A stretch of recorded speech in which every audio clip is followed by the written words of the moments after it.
So, excuse me. I was interrupted. Every time I try to do a fucking video, the phone rings. Somebody fucking interrupted me. The shit gets on my fucking nerves. Just had to vent. Anyway,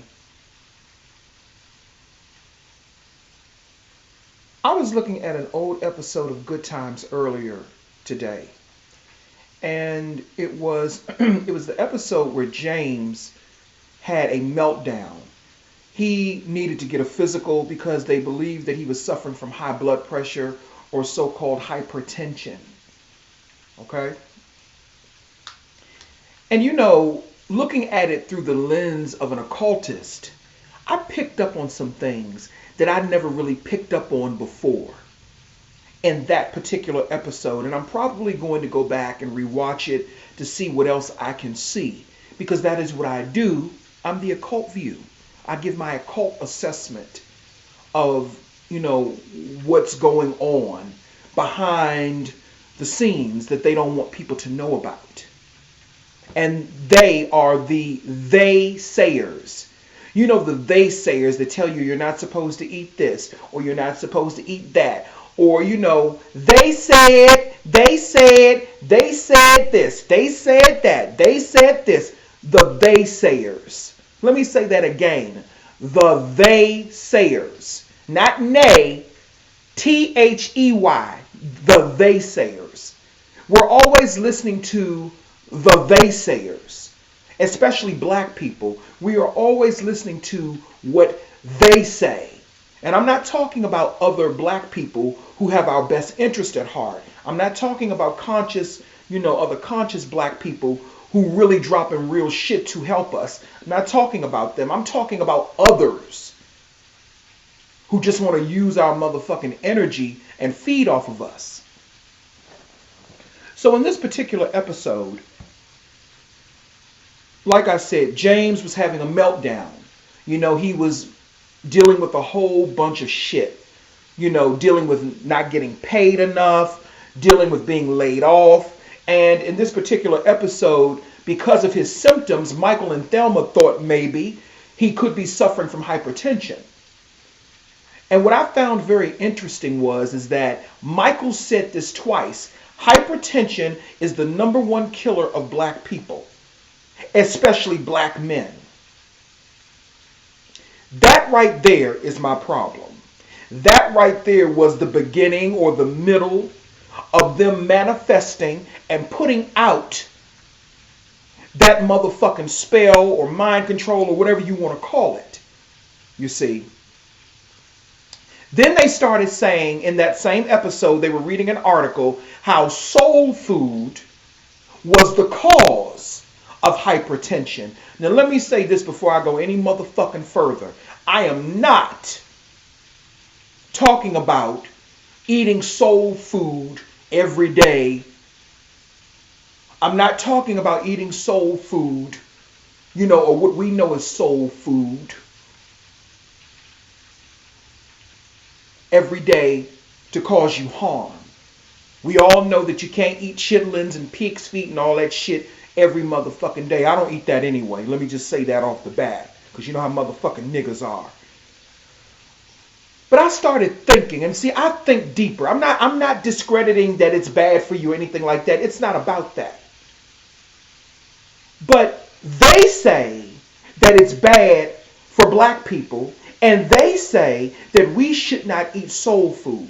But listen to the word soul food, because see, sometimes we have to think deeper. Why did our ancestors call it soul food? Why did they make that term soul food? See, it wasn't just about the food tasting good physically. It wasn't just about that. There's a metaphysical reason and there's a scientific reason why they called it soul food, even though it was the scraps. Even though it wasn't the best cuts of food, we made it taste good. That's motherfucking alchemy right there. We took something that was bad and we turned it into something that made it taste motherfucking good. And not only did we make it taste good, it brought us happiness. It kept communities together. When you make soul food, it's not just about eating the food yourself, although that's what it has become now. It's not just about eating the food yourself. That was an entire motherfucking ritual. That was ritualistic in nature. Us cooking soul food, feeding it to our families, loving each other. That was all part of the soul food ritual. And not only that, when you really go back to the civil rights movement, black people mobilized, and I'm not no real big fan of that movement, but I'm just saying, because of the agents and all that shit and all that, I'm just using it as an example. Black people mobilized. When them older black women would get together and cook all that good food, that's how the black men were able to mobilize and strategize and make their motherfucking moves against white supremacists. Some of the best decisions and some of the best strategies were made while eating soul food. Listen to the word soul food. So when they say, oh, soul food causes this, it causes that. Well, here's the thing. Black people back in that time, they lived a lot motherfucking longer eating soul food. They lived a lot longer. Why is that? You know, I'm just trying to get people to think a little bit. Here we are in 2020, practically. We're in 2020 practically. My sinus is bothering me, excuse me. And now everything is being changed. Soul food was part of our fucking culture. I'm not talking about the unhealthiness part of it. I'm talking about the ritualistic part of it.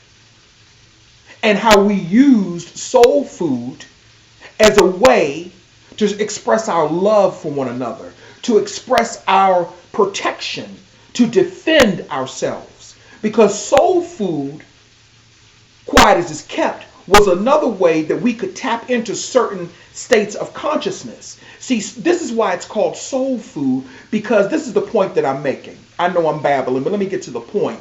Soul food feeds an aspect of you that is on an unconscious level, which is your fucking soul. That's why it's called soul food.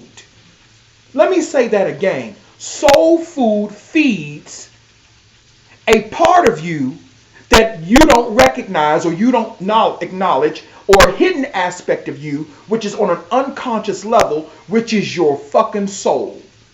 That is what soul food did. That is why they say you shouldn't eat soul food.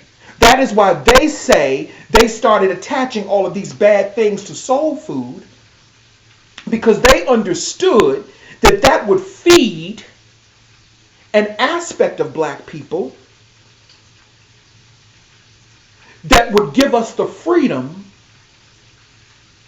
and that would expand our consciousness on a certain motherfucking level and connect us with our soul and who we are. That is why the ancestors called it soul food, because they had an understanding of that. Not about it, making you unhealthy and all that bullshit. Not about that physically. Not about eating it or gorging it. That's not what it was about. It was about connecting with your fucking soul, or feeding that part of yourself, that unconscious part of yourself. That is what soul food is about. Feeding the soul. And because we have been shut out of that, that is why the soul is no longer here. That is why all these niggas now, they ain't got no motherfucking soul. They want to eat celery and carrots and be like little white girls and little white boys. That is why everything feels so motherfucking different. That is why the soul is not in everything. That is why the soul, that's why it feels like the soul has been taken out of everything, because it has. Because we've been cut off from our own motherfucking culture, because we believe what they say. I'm frying me some motherfucking chicken right now, and I'm making me some goddamn macaroni and cheese and some goddamn string beans. Hello? I'm frying that today. I'm doing that right now. My chicken frying right motherfucking now. Hello?